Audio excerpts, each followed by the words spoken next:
जय श्री कृष्ण। मार्गशीर्ष महीने के शुक्ल पक्ष में आने वाली एकादशी को मोक्षदा एकादशी कहा जाता है और इस बार की यह एकादशी अत्यंत विशेष है क्योंकि इस तिथि पर ही लगभग 5000 वर्ष पूर्व कुरुक्षेत्र के युद्ध भूमि में भगवान श्री कृष्ण ने अपने प्रिय सखा और शिष्य अर्जुन को श्रीमद् भागवत गीता का अमूल्य ज्ञान प्रदान किया था। इसीलिए इस दिन को गीता जयंती के रूप में भी मनाया जाता है और इसके महात्म्य का वर्णन करते हुए भविष्य पुराण में कहा गया है कि इस दिन पूर्ण उपवास का पालन कर निष्ठापूर्वक भगवान श्री हरि विष्णु की विधि विधान से पूजा करने से निसंशय ही व्यक्ति समस्त पापों से मुक्त होकर आध्यात्मिक लोक को जाता है। इतना ही नहीं, इस एकादशी की महिमा का श्रवण या अध्ययन करने मात्र से भी व्यक्ति अपने साथ अपने पितरों का भी उद्धार करता है। तो आइए जान लेते हैं कि यह परम कल्याणी मोक्ष प्रदायिनी मोक्षदा एकादशी कब आ रही है, इस दिन के मुहूर्त कौन कौन से रहेंगे और एकादशी का पारण कब करें। तो इसे जानने के लिए अंत तक हमारे साथ जुड़े रहना और जानकारी अच्छी लगे तो लाइक, शेयर और ऐसे ही वैदिक और प्रमाणभूत जानकारी तथा कथाओं का श्रवण करने हेतु इस चैनल को सब्सक्राइब भी कर लीजिएगा। तो आइए मोक्षदा एकादशी कब है यह जान लेते हैं। तो इस वर्ष 2025 में मोक्षदा एकादशी आ रही है 1 दिसंबर सोमवार के दिन और मार्गशीर्ष शुक्ल एकादशी तिथि का प्रारंभ हो रहा है 30 नवंबर 2025 रविवार को रात 9:29 पर और एकादशी तिथि समाप्त होगी 1 दिसंबर 2025 सोमवार को शाम 7:01 पर। इसलिए उदया तिथि के अनुसार इस बार मोक्षदा एकादशी व्रत का पालन हम करेंगे 1 दिसंबर सोमवार को और इसका पारण किया जाएगा 2 दिसंबर को सुबह 7:05 से 10:41 के बीच और द्वादशी जो 1 दिसंबर शाम 7:02 से शुरू हो रही है उसका समापन होगा 2 दिसंबर दोपहर 3:57 पर और इस दिन ब्रह्म मुहूर्त का समय रहेगा सुबह 5:19 से 6:11 के बीच का तथा सूर्योदय होगा 7:04 पर और सूर्यास्त का समय है शाम 5:54 का और इस दिन भगवान की प्रातःकालीन पूजा का समय है सुबह 5:45 से 7:04 के बीच का तथा सायंकालीन पूजा का समय रहेगा शाम 5:54 से 7:13 के बीच का और दिवस का सबसे शुभ अभिजीत मुहूर्त दोपहर 12:07 से शुरू होकर 12:50 तक रहेगा और विजय मुहूर्त का समय दोपहर 2:17 से 3 बजे तक रहेगा तथा शाम को गोधूली मुहूर्त का समय है 5:51 से 6:18 के बीच का तथा इस दिन राहु काल सुबह 8:25 से 9:46 तक रहेगा। अब इस दिन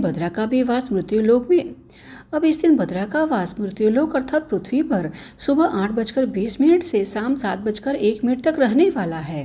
अतः इस दिन कोई भी शुभ कार्य नहीं किए जा सकते परंतु धार्मिक कार्य पूजा पाठ तो कर ही सकते हैं और इस बार तो गीता जयंती का पावन अवसर है जो भगवत गीता के अवतरण दिवस के रूप में उत्साह के साथ मनाया जाता है। श्रीमद् भागवत गीता को धर्म ग्रंथों में जीवन का सार कहा गया है। इसमें भगवान श्री कृष्ण ने बड़ी ही सरलता से धर्म और अधर्म का भेद, कर्म योग, भक्ति योग और ज्ञान योग का संदेशा दिया है। भगवत गीता शब्द का अर्थ ही भगवान का गीत है और जो व्यक्ति इस गीत को आनंद के साथ गाता है, उसका अध्ययन करता है, उसके जीवन की सारी समस्याओं का समाधान स्वतः ही मिल जाता है क्योंकि इसमें भगवान श्री कृष्ण ने एक मनुष्य को अपना जीवन कैसे जीना चाहिए, किस प्रकार मनुष्य इस भौतिक संसार में रहते हुए भी अपने परम गंतव्य को प्राप्त कर सकता है, इसके विषय में अत्यंत सरल रूप से समझाया है। श्रीमद् भागवत गीता हमें जीवन की जटिल समस्याओं का समाधान खोजने में हमारी सहायता करती है, साथ ही आत्मज्ञान और आत्मविश्वास को बढ़ाने में भी हमारी सहायक बनती है, जिससे व्यक्ति सही और गलत के बीच भेद कर पाता है। भगवत गीता के नियमित पाठ से मानसिक शांति तो मिलती ही है, साथ ही जीवन की कई परेशानियों से भी छुटकारा मिलता है। भगवान श्री कृष्ण ने भगवत गीता में कहा है कि फल की चिंता किए बिना व्यक्ति को अपने कर्तव्य पथ पर आगे बढ़ते रहना चाहिए। तो आइए आने वाले इस मोक्षदा एकादशी के दिन संकल्प लेते हैं कि भगवत गीता के सिद्धांतों को अपने जीवन में उतारेंगे। प्रतिदिन कम से कम 1 श्लोक का अध्ययन तो अवश्य करेंगे जिससे हम हमारे परम लक्ष्य को प्राप्त कर सके और व्यक्ति का परम लक्ष्य तो भगवान श्री कृष्ण की शुद्ध भक्ति प्राप्त करना ही होना चाहिए, न कि भौतिक सुख सुविधाएं प्राप्त करना।